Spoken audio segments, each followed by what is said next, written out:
there. We'll talk to Pastor Joel Osteen, pastor of the largest church in America.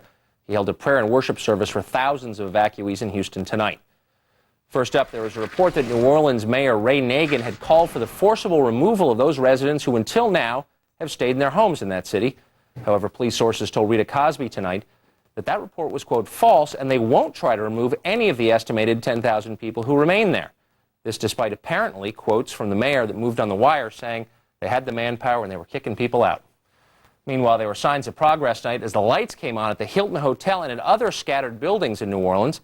Meanwhile, the city, which had been 80% underwater, now just 60% flooded with water that officials say contains E. coli. And that's dangerous, of course.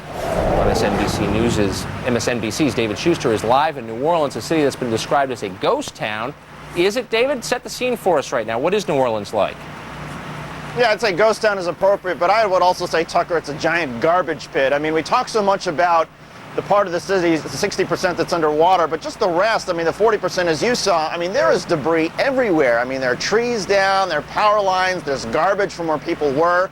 And remember, I mean, there's glass everywhere. We've had a number of vehicles, and some of the military vehicles have had broken tires because of all the glass in the street and rolling over that. So it's just, I mean, never mind the cleanup of everything that's underwater, even the city that's dry, it's just a massive undertaking as far as trying to clean that up. And I can't even imagine how anybody would encourage somebody to come back to the city until at least they make a dent in some of this cleanup. I mean, it smells.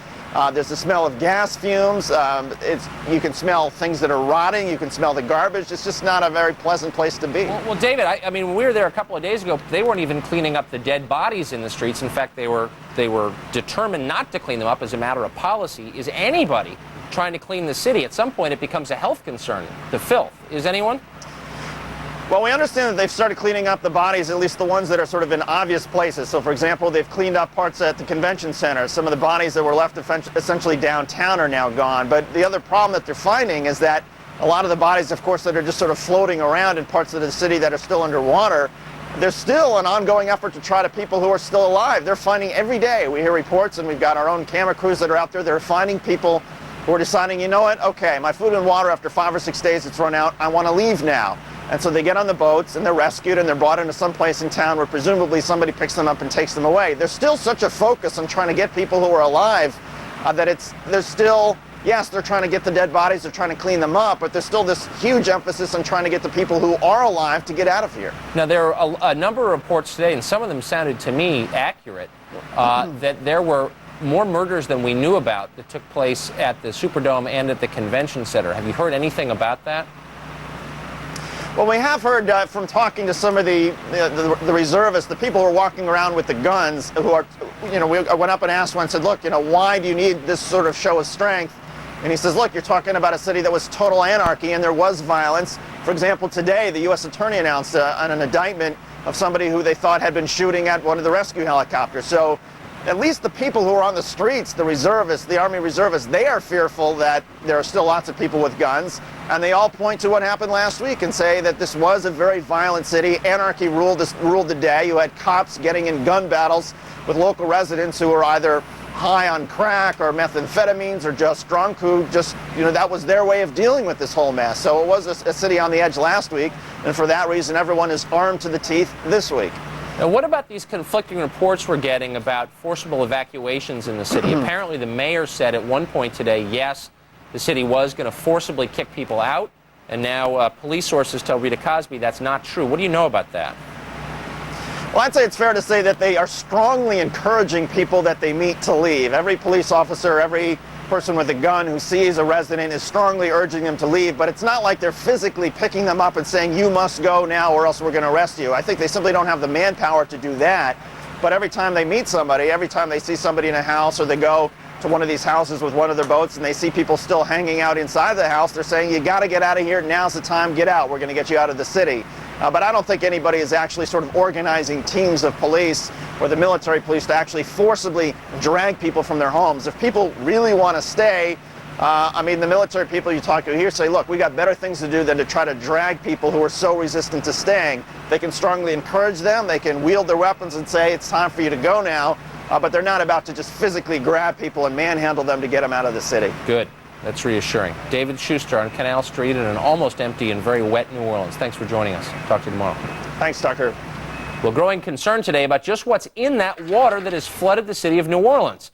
4 people may already have died of waterborne bacterial infections. There are reports now that E. coli has been found. Rear Admiral Craig Vanderwagen is Deputy Chief Medical Officer of the Public Health Service. He joins us now by phone. Admiral, thanks a lot for coming on. What's in the water? Do you have any idea?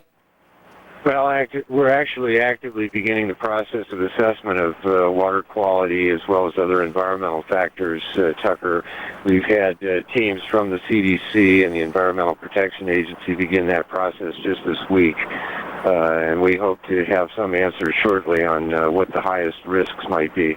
We've seen so many people wandering through that water, wading through the water, in some cases swimming in the water, falling in the water, clearly ingesting some of that water. What's going to happen to those people?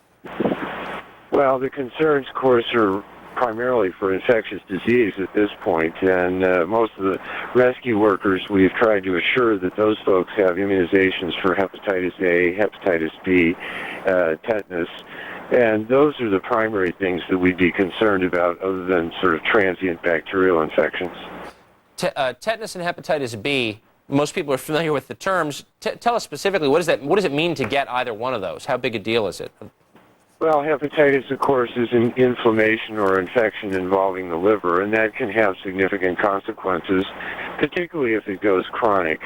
It's caused by a virus, and it is preventable if people have the vaccinations that prevent it.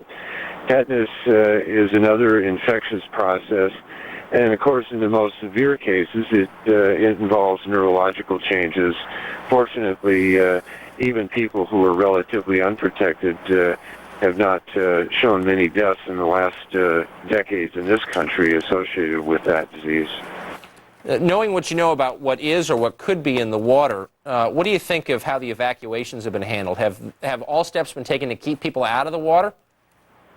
I think that all reasonable steps have been taken. Many of these rescues have occurred by extracting people from the rooftops with helicopters. Boat extractions, of course, are a little more, potentially they could be exposed, but generally there's not a super high risk for that. I think we've had a higher concern for many of the rescue workers, and in fact in the last week, or the last 3 days at least, we've focused on providing screening occupational physicals and appropriate testing where necessary for many of the public safety workers, particularly there in the city of New Orleans with the police and fire departments. Now, the water being pumped out of the city is going into Lake Pontchartrain and the Mississippi River. Is that going to have consequences in the days, weeks, months to come? Well, certainly we don't know what the environmental or toxic substances might be as yet. From the infectious disease perspective, it does a great deal to protect the population, and when you put it into those larger bodies of water, the threat of infectious disease declines fairly rapidly unless you're going out and drinking it and swimming in it with lots of cuts and sores on your body. Speaking of drinking water, I had read today that the water supply in New Orleans, that the pipes themselves beneath New Orleans are contaminated with this stagnant water, and that the water supply will not be clean for some time to come. Is that accurate, and how long will it be till you can drink the water there? Well, as I say, we've just recently begun the assessment process, and the quick study of that, our folks, along with the New Orleans authorities, believe that there may in fact be ruptures in some of the water pipes. It's a fairly antique water system, and it may be, in some cases, 2 to 3 months before adequate improvements can be made in certain parishes. On the other hand, there are parishes now that are actually pumping what appears to be potable water, but we're assessing that to assure that there's no particular risk in those areas where the water systems appear to be intact. All right. Admiral Craig Vanderwagen, thanks a lot for joining us tonight. Thank you, sir.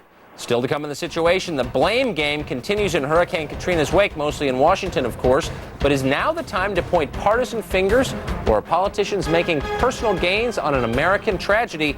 We'll ask one. Plus, what happens to evacuated kids who have to head back to school in towns they'd never seen until now?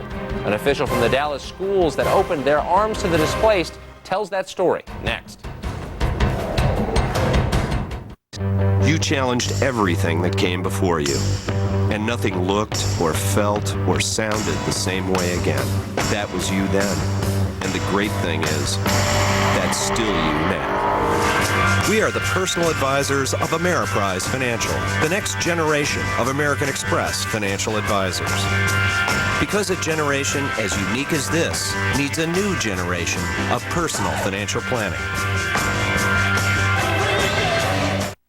Grocery store customers like to shop where the products are best, especially for beef.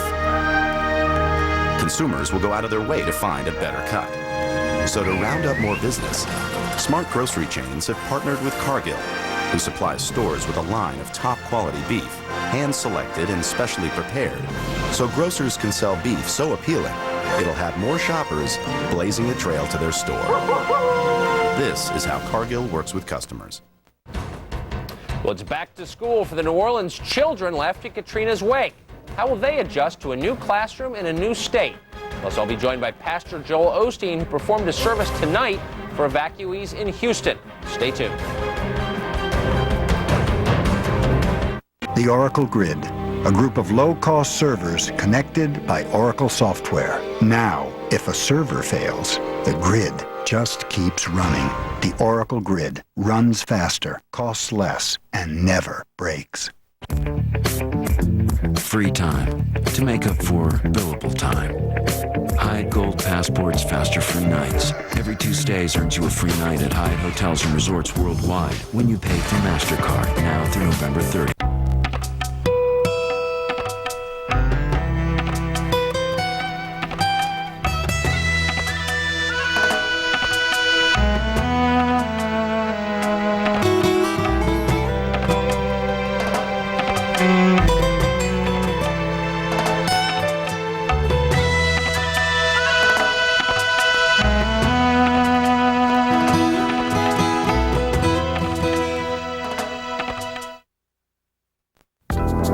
Cable TV offers you more of everything. More choice of what you and your family want to watch, and more control over what you don't. With cable, you have so many programming choices that come into your home, and more ways to limit which ones your kids have access to. And because it's cable, we're giving you more. More information on how you can best manage all of cable's choices for your family. Call your local cable company or go to controlyourtv.org for more on how to view the right thing. Learn more at Comcast.com or call 1-866-781-1888. MSNBC tomorrow.